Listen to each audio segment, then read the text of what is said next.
en propositions, en solutions, en théorie, en communication, tout est bon. Mais sur la pratique, c'est autre chose. Pourquoi ? Parce que chacun essaie de prendre le leadership sur un dossier précis, sans impliquer le reste des départements. Et au final, il y a un échec pour qui ? Là, vous pointez du doigt le ministère de la Santé ? Là, je pointe le doigt le gouvernement, et j'ai envie de dire les gouvernements qui sont passés. Écoutez, c'est très simple. Je suis désolé, je vais faire le parallèle avec le foot. Un joueur, on a beau ramener Ronaldo dans une équipe, mais s'il n'y a personne qui fait la passe, il ne pourra pas marquer. Vous voulez dire qu'il n'y a pas de concertation ?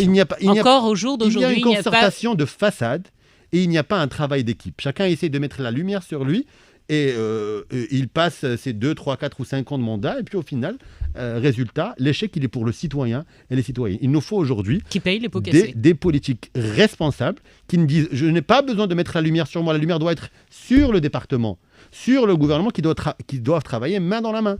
Aujourd'hui, vous pouvez faire votre émission parce que vous avez une équipe derrière. » C'est la même chose. Le gouvernement, si on doit réussir dans 1 ou 2 départements sociaux, parce qu'aujourd'hui, il y a une urgence réelle, je parle de la santé et de l'éducation, il faut que tous les départements se sentent concernés par la chose. Parce que quand on parle d'une meilleure éducation, l'économie est concernée, l'industrie est concernée, etc., etc. Quand on parle d'une meilleure santé, l'ouvrier, le citoyen, le salarié, le fonctionnaire, il est dans un esprit positif. Donc, tous les autres départements sont concernés. Donc, aujourd'hui, il faut installer cette envie de travailler ensemble, cette envie de travailler en équipe. C'est ce qui nous manque aujourd'hui, malheureusement, dans l'exécutif.